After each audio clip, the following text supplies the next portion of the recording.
welcome back to the Money Bear podcast. This is your host, Chloe Daniels, better known as Clover Money Coach on the internet. And today is our quick tip where we're going to be giving you a life update as well as a quick money tip. And today's quick money tip is going to be all about ETFs versus mutual funds. So you can I feel like that's a question I get a lot. And I know it was really confusing when I first started out with investing. So hopefully I'll give you a few tips and things to remember so you can understand the difference. But first, a little life update, a little bit of talking about myself. So this week has been, honestly, this last 3 weeks has been hella crazy. I think I told you guys that I've been sick for a while. This week is the first week that I'm finally feeling better. I'm no longer on antibiotics, which turns out I was allergic to the antibiotics that I was on. So I was like breaking out in hives everywhere. I got a cold last week after dealing with staph for 2 weeks. So it's just been like nonstop health issues. And like right before that, I had that poison oak rash. So it's just like one thing after another. And finally, I feel good. Like I'm tired because I've been kind of cutting back on caffeine and I still am not sleeping that great, but I had a new discovery about that stuff as well. I think I've mentioned a couple of times on this podcast that I think I have some anger management issues. And I laugh because most people would not expect that from me unless you're really, really close to me. Like my mom is not surprised, and I'm sure my ex-boyfriend would not be surprised, but pretty much everybody else probably would not expect that from me because I'm pretty good at keeping it in or keeping it to myself. The things that have allowed me to notice that I do indeed struggle with anger management is, and I feel like I need another word for it because anger management just makes me think of like court ordered anger management required for like you doing something bad in public, probably because of that movie. But I feel like that's the only time I've heard anger management been used is like when you've done something wrong and then you're ordered to go deal with anger management. And mine is all an internal similar system. But anyway, of course, kind of realizing that is an issue for me, I took to TikTok and was like, I'm so curious what people on TikTok have to say about anger management, especially for women. And what I discovered kind of like, I had this moment of clicking everything into place. I watched this video oh, I should find who the person is so I can shout them out. I forget I should do stuff like that, like that people want those kinds of shouts out. So pulling it up, I was watching a video. Oh, did I not like it? Dang it. Maybe I sent it to myself. That's also something that I would do. Most of the things I like are just funny things. And crap. I did not save it. I don't know why I didn't save it, but I was watching a video by a woman and all I did was I searched anger management tips for women and she was one of the first videos that came up. And what resonated with me was she was talking about how, if you always feel irritated or you feel like you're quick to jump off the handle over stupid things. And the whole thing that caused me to go on this TikTok search was this medication that I get for my acne. The lid was not coming off and I had spent like an hour waiting in line for it. And I was already annoyed by the fact that I had to go wait in line for an hour for it.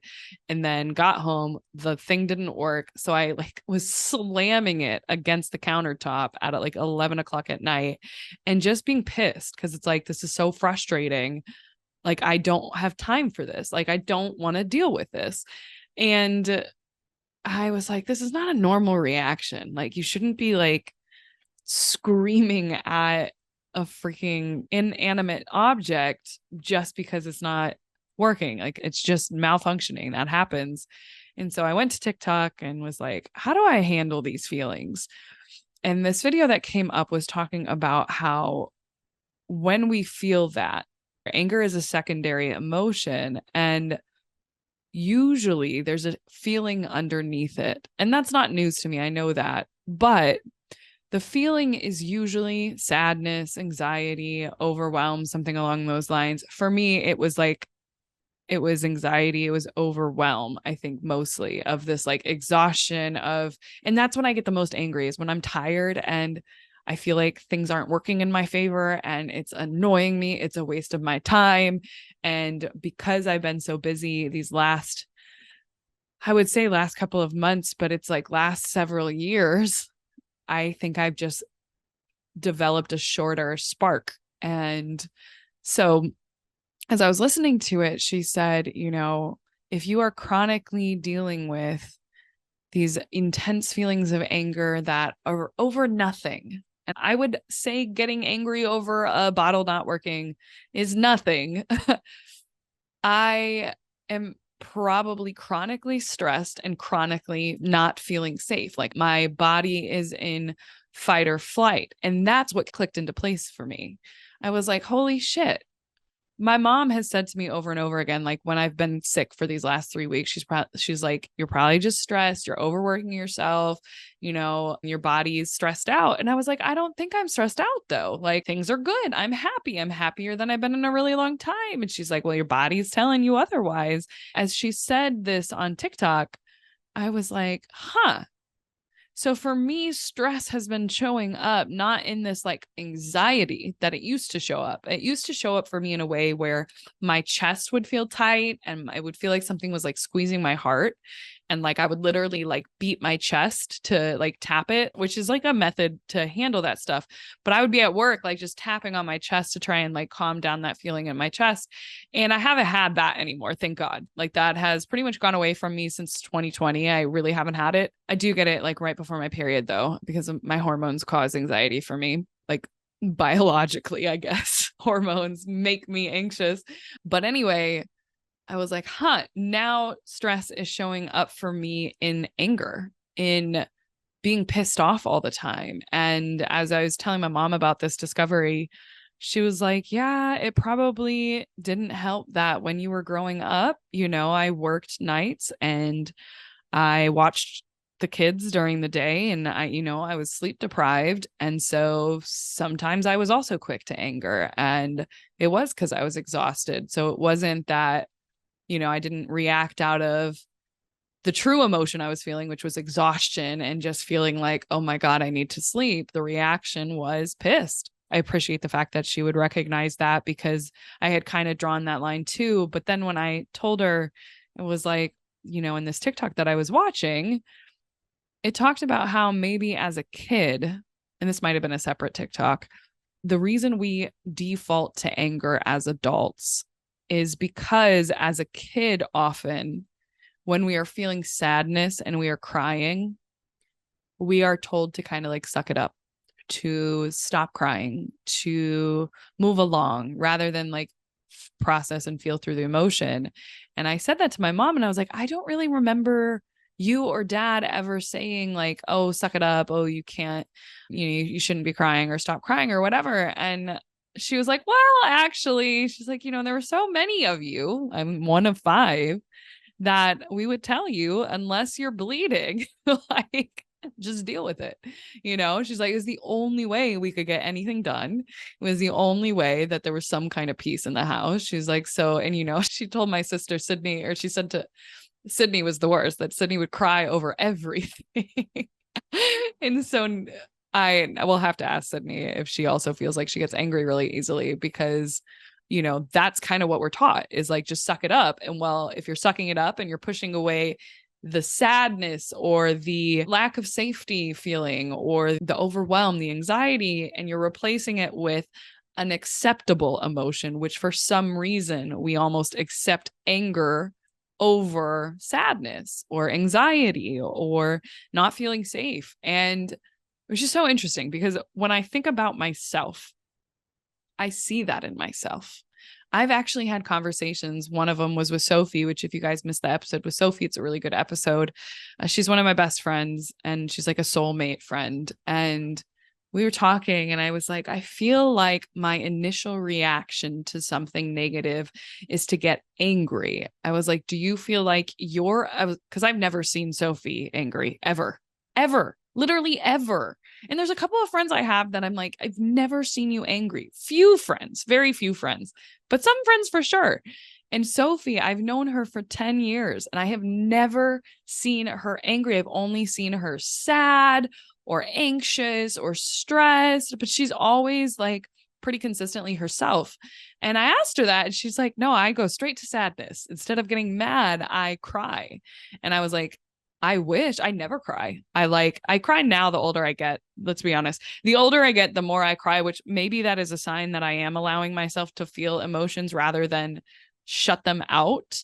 But I remember her telling me that, and I was like, oh, that's so sweet. I wish I did that.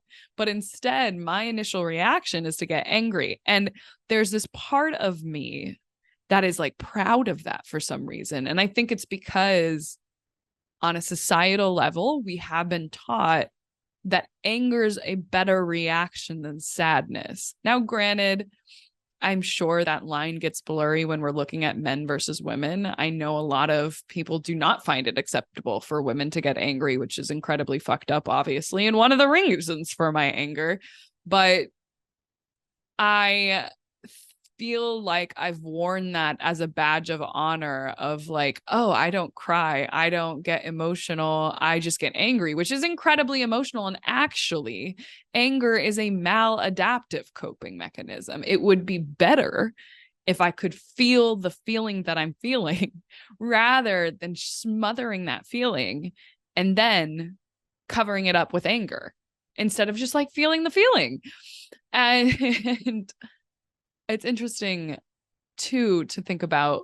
I think one of the reasons that I do feel almost as if anger is a superpower for me is because it allows me to get so much done. It allows me to power through things. It allows me to use it and to toughen up and I think that is where that pride comes from, of thinking back to my childhood, of feeling proud that I was tough. And toughness was not associated with being honest with your feelings. It was not associated with like allowing yourself to feel sad. Toughness was being resilient, was getting through it, and maybe getting angry and using that anger to then propel you to whatever it is that needs to get done. And it has obviously served me in a lot of ways, but it's now gotten to the point where it is holding me back, and looking at how it is holding me back is really interesting.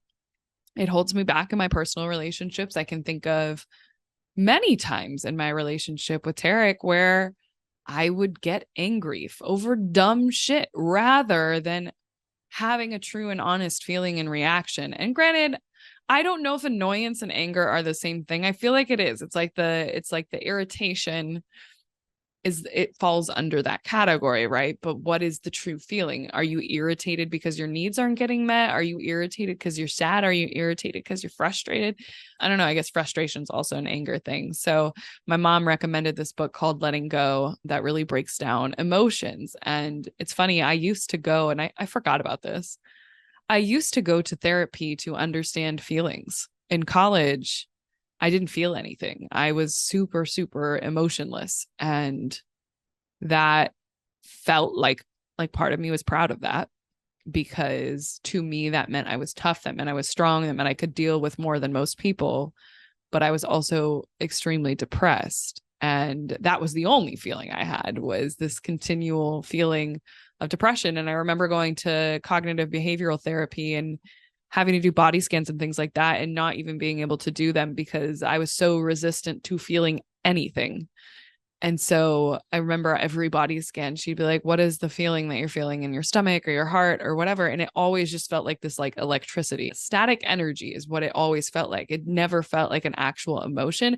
And I guess because at that time I was a very angry person, I guess the anger often probably came from this constant feeling of anxiety, which I described as this like static energy inside my body. So I will be taking all of this to my therapist. I should just send her this episode when I see her next. I think I don't see her again for another week. She, of course, my very first appointment, she was like, hey, I'm going on vacation, so I won't see you for 3 weeks, which is fine. But I am excited to get some coping mechanisms. The hardest thing for me is sticking to the skill set that I learned. I feel like I have a list of things that I am aware of that I should be doing in order to like feel good, like meditating and journaling and stretching and taking time for myself and not scrolling Instagram or TikTok.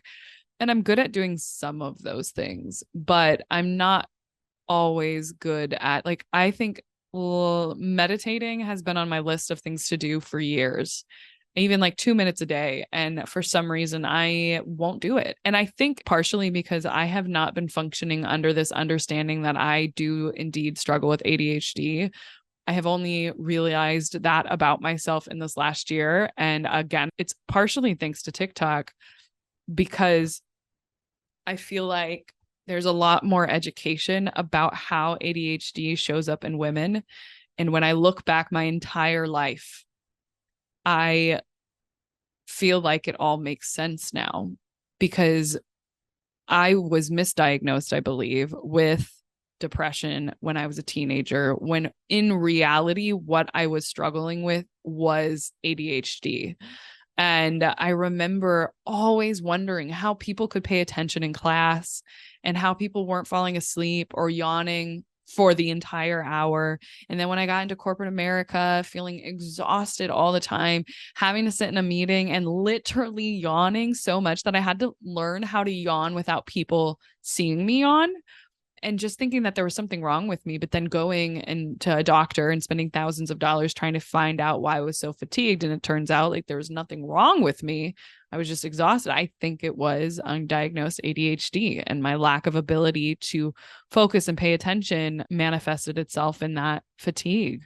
So anyway, I also know now that people with ADHD, and women especially, often do struggle with emotional regulation. And even though I think I've gotten good at wearing a mask, like I don't think I'm actually regulating all that well. I think I'm just good at regulating some things. Like I know how to make myself feel good now rather than medicating with alcohol, medicating with weed.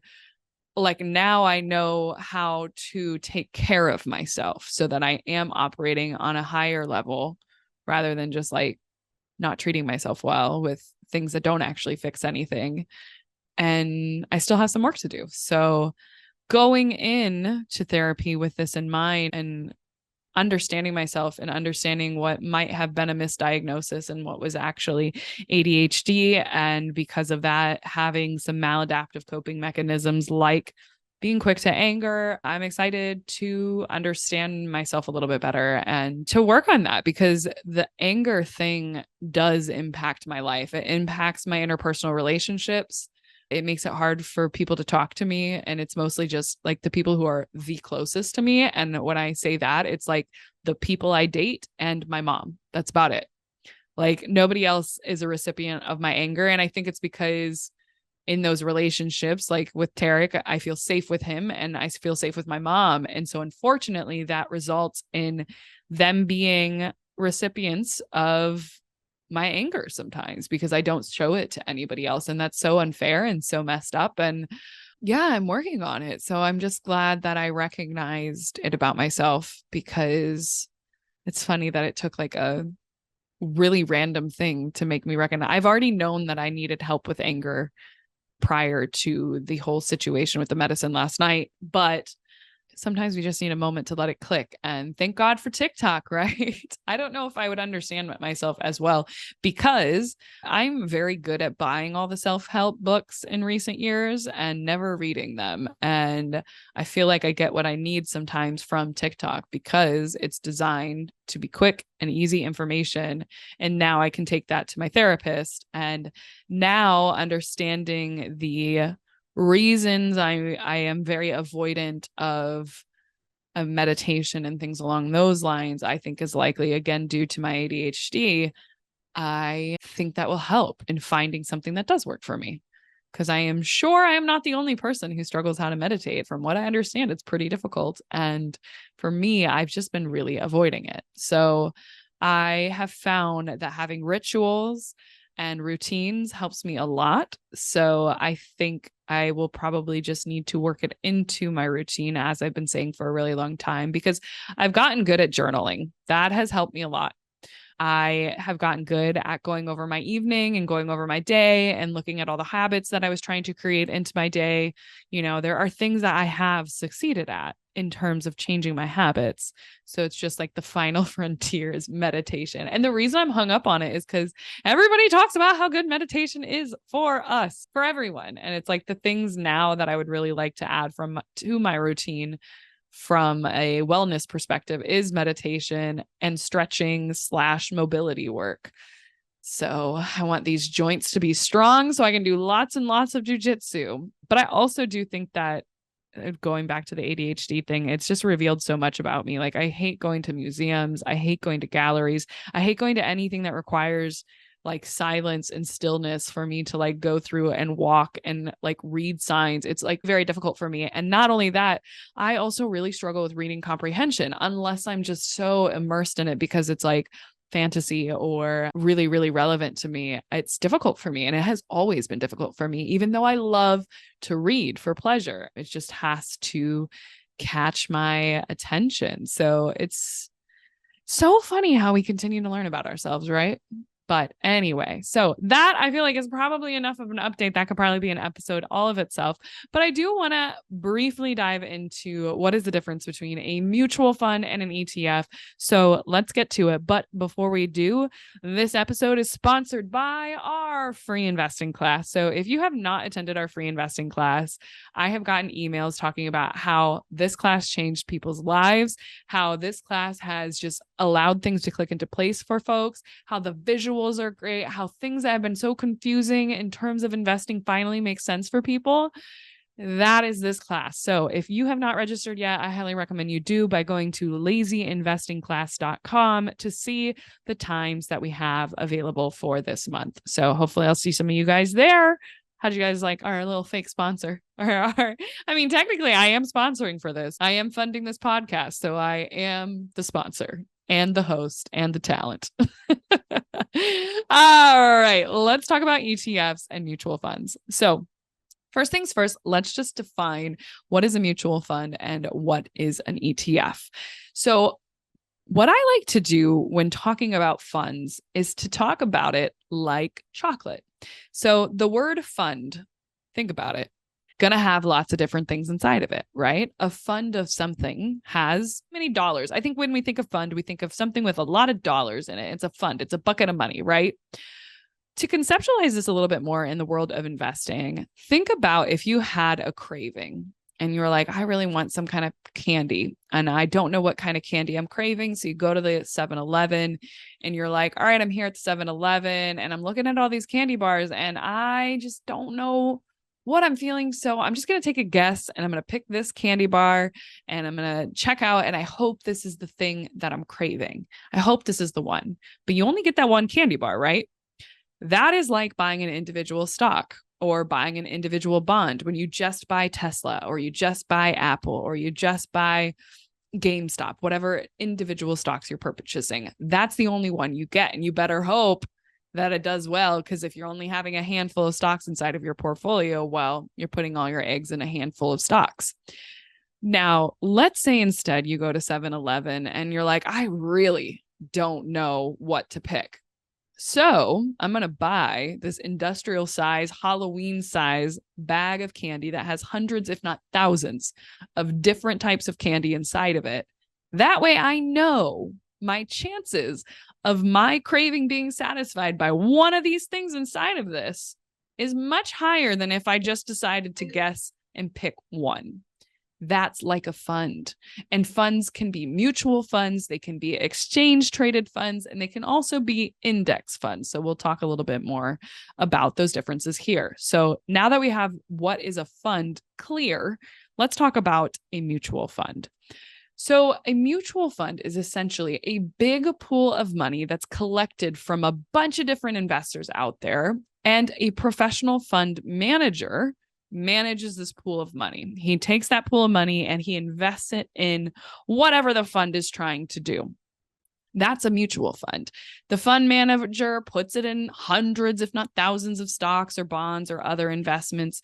And then when you buy a share of a mutual fund, you're just buying into this diversified pool of investments. So you're just buying like this piece of the pie, essentially.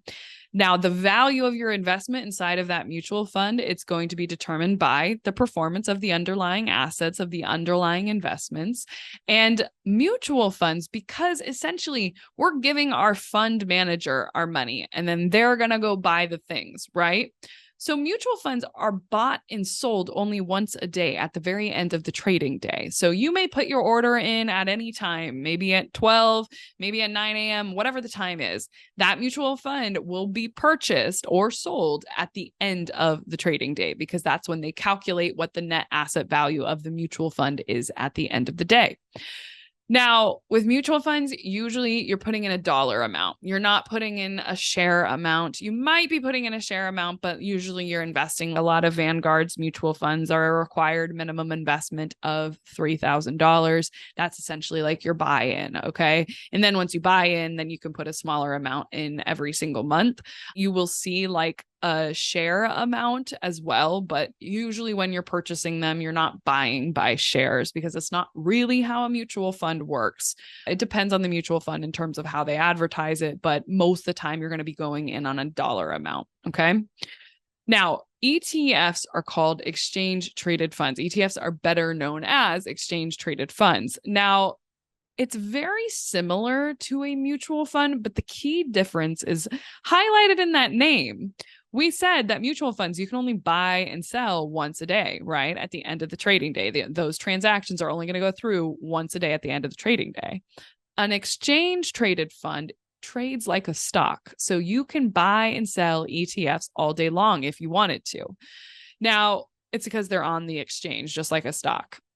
Again, they still pool money from a bunch of different investors, and the money that's inside of the ETF is then put out into a diversified portfolio of assets, but you can trade it the way that you want because you're not necessarily having somebody then go buy it for you. You're like buying shares of the ETF directly so that you can trade it on the exchange. So it's kind of like, think about an ETF like a hybrid between an individual stock and a mutual fund almost. ETFs do fluctuate. The price of them fluctuates during the day. So that's why it's different is the mutual fund, you're going to buy in at whatever the mutual fund price is. And then with an ETF, you're going to purchase it at whatever it is throughout the day. Could be higher, could be lower, could be the same. Now, again, the biggest differences when we're talking about these is that those mutual funds are only bought once a day based on the price at the end of the day, while ETFs, you can buy and sell all day long. Costs, I mean, honestly, it depends on what kind of a mutual fund that you're going for, because mutual funds can be index funds, which are passively managed, or they can be actively managed. And actively managed mutual funds are going to have higher fees. So it just kind of depends. If we're only looking at index funds that could be index ETFs or index mutual funds, usually the costs on those are going to be low. You're going to have a very low expense ratio. But if you're just looking at ETFs versus mutual funds, sometimes ETFs expense ratios can be lower. But if we're just looking at index mutual funds and index ETFs, I would say the cost difference is pretty minimal. And in fact, it may be exactly the same or just slightly less on the ETF side because there's no manager spending as much time in the ETF as potentially an actively managed mutual fund. Now, the other big difference is that often ETFs do not require a minimum investment, whereas mutual funds can. So we already mentioned Vanguard. Vanguard requires a minimum investment of $3,000 for their mutual funds, whether they're index funds, target date funds, or actively managed mutual funds. However, like for example, you've got VT Sachs. Well, if you don't have $3,000 to invest in VT Sachs, which is Vanguard's total stock market index mutual fund, they'll tell you right on that page that you can also buy VTI that has a minimum investment of $1.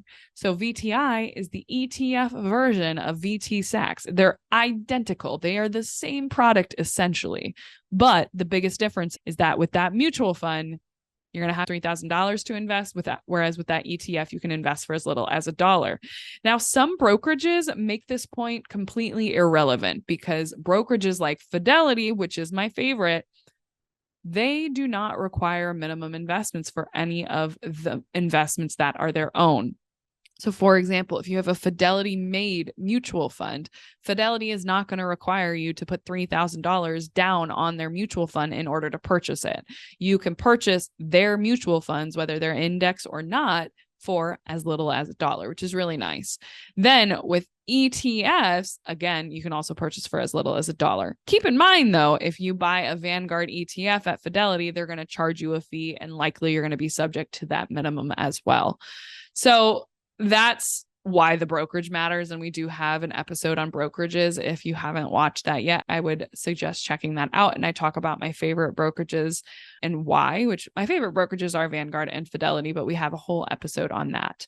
Not only that, especially when we're looking at like an ETF versus an actively managed mutual fund, ETFs are also a little bit more tax efficient because there's not somebody inside of the ETF trading. Whereas a mutual fund, if you're having an actively managed mutual fund, there could be a lot of active management depending on what the turnover rate is. If you see a higher turnover rate, the closer to 100% it is, the more likely you're going to be seeing capital gains and movement that you will then have to pay taxes on at the end of the year.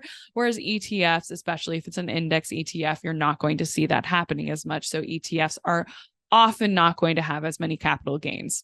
Then not only that, when it comes to diversification, mutual funds, there are so many different kinds of mutual funds, but ETFs, there are so many different types of ETFs. A lot of people think that ETFs are automatically index funds, and they are not. Some ETFs are index funds and some mutual funds are index funds. You've got to go in and look to see what does this ETF have inside of it, because a lot of ETFs are sector ETFs. And what that means is that they are really only focusing on one sector of the economy, or they could even be a market ETF where like that's only focusing on the streaming market. So you could have an ETF that has all the different streaming services inside of it, which is really not very diversified. Or you could have a cannabis ETF where you're going to have all the different cannabis companies inside that ETF. Again, you think it's diversified because you're like, it's a fund, but you're only investing in cannabis and you're only investing in one market in one sector. So that's what you've got to be careful on when we're looking at ETFs and when we're looking at mutual funds, is making sure you understand what's actually invested in it.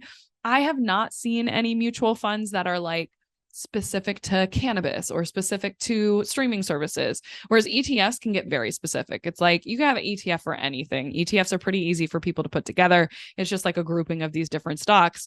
And so it's like a wild, wild west out there for ETFs. So something to keep in mind. The key, if you are trying to pick index funds, which if you don't know about index funds, you should be coming to our free class at thelazyinvestingclass.com. But essentially, if you don't know what you're doing, it's easy to get confused by ETFs is what I would say.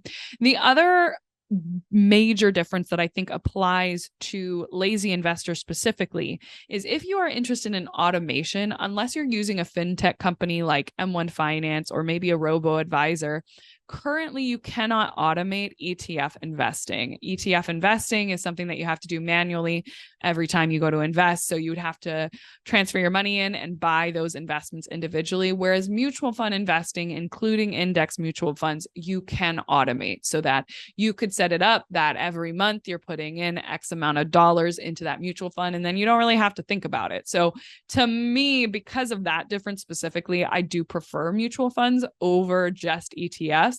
ETFs are fine. I think that they can be very confusing for new investors because they're a relatively new product. I believe ETFs have only been around for the last like 30 years, if I remember correctly. You'll have to fact check me on that. I didn't look that up before saying it, but they are a newer product, whereas index funds have been around significantly longer. So I hope that helps. If you're like, how do I choose between an ETF or a mutual fund? It just really depends on your needs. First, if you're at Fidelity, it doesn't matter. You could do either, and I would probably pick the mutual fund because you can automate it. But if you're at Vanguard, then you might prefer the ETF as long as you're okay with having to continually put money in every month. Or maybe you got so much money that a $3,000 minimum investment is not an issue for you, so you can start at Vanguard. So I have both. I do both. I have ETFs. I have mutual funds. The majority of my portfolio is in mutual funds, but just something to think about. And again, I just want to remind you that if you see ETF, that doesn't mean it's an index fund. So you got to really look inside of it. The nice thing about mutual funds is most of the time, if it's an index fund, meaning it's passively managed, it is going to say that it is an index fund on the title of the mutual fund. So you're going to see Vanguard Total Stock Market Index Fund. You unfortunately don't always get that with the ETFs. So you have to actually go in and look and see what the management style is, see what it's mirroring, and like what market it's mirroring or what index it's mirroring. So I hope that helps you guys. I feel like that's like a little bit more higher level. I think that sometimes we do a lot of basic stuff. And what I will tell you is don't get too caught up on ETF versus mutual fund. I don't want that to overwhelm you. The difference is not that big of a deal. Honestly, for most people, unless you're buying and selling and you're trading like a little trader, it's not going to really matter. Really, the biggest thing is, do I want to automate this? If I'm going to automate it, then I'm going to want to go with mutual funds. If I don't care about automating it and I care more about getting in for as little as $1 and I'm using a brokerage that doesn't allow me to invest in mutual funds for as little as $1, then I'd want to go with ETFs. So it can be that simple. All right, my friends, I hope that was helpful. And if you made it this far, please leave us a review. We need to do another giveaway. So we'll be doing another giveaway soon. So if you leave us a review and your review gets picked, you could win the Lazy Investors course, which is my baby. So I hope you guys found this helpful, and I will see you next week. Maybe a little less angry. Maybe I'll have this whole anger management thing under wraps. I don't know. I think it's probably going to take more time. Probably. Thank you so much for listening to the Money Bear podcast. If you've made it this far, do us a favor, take 2 seconds, rate, review, and subscribe. It seriously means the world to me. And if you just take a sec to do that, I will appreciate you endlessly. And if you do, let me know on Instagram and I'll thank you personally. So got that. And of course, since we were talking about anything financial on this show, please note that nothing on this show is intended as financial advice. I don't know you, unfortunately, and because of that, I cannot tell you what to do with your money. You got to work with a financial professional who knows your situation, who is preferably a fiduciary, and keep in mind that everything that we talk about on this podcast is for education and entertainment purposes only. It's all my opinion. So there's that. If you want to see our full terms and conditions, head on over to the show notes. And while you're there, we've got free resources for you to get started on your money journey down in the show notes as well, including a free guide to help you with your budgeting templates and budgeting tutorials and investing 101, understanding the different accounts that are out there. All that good stuff is inside of my free guide, which is also available at thelazyinvestorscourse.com/guide. And if you're ready to take our relationship to the next level, I am also hosting a monthly investing class. And that investing class, you can find the times we're offering it this month at thelazyinvestorscourse.com/webinar. That link is in the show notes as well. And that's where you have the chance to meet me live and ask those money questions live. It's a good time. We've had over 20,000 people as of recording this join or register. And yeah, it's always nice to meet you guys. So I hope to see you there. Again, all that is available down in the show notes. So thank you again for coming and listening. I appreciate you, and I'll see you next week.